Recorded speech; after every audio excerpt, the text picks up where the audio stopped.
Making bubble tea for the last time.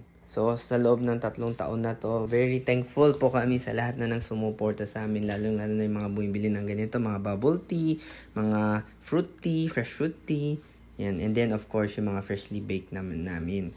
Huwag kayong mag-alala, meron pa rin yung mga freshly baked namin. Yung mga drinks lang as of the moment, mawawala sila.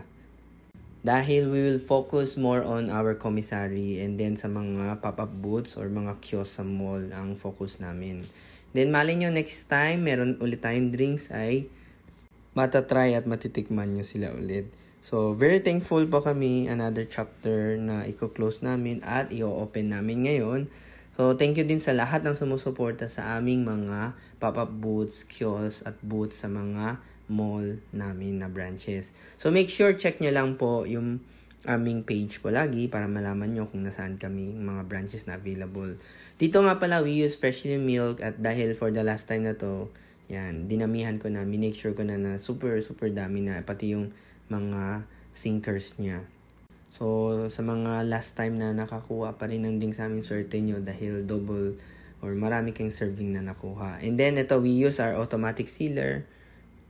Pero huwag kayong mag-alala, hindi pa naman kami magsasara. Isa-stop lang namin tong mga drinks na to at we will focus more on our freshly baked. And then, sa mga gusto mag-open ng kanilang shop sa kiosk, ay pwede natin pag-usapan yan. What are the chances na we can have a bigger collaboration together? So, i-message nyo lang po kami. And pag-usapan natin kailan kayo makapag-open sa inyong mall na malapit sa inyo. We can also do partnership, like I can provide this equipment and then we can do profit sharing, diba? Para yung investment mo mas maliit pa siya. So again, thank you again for everyone sa inyong lahat, okay?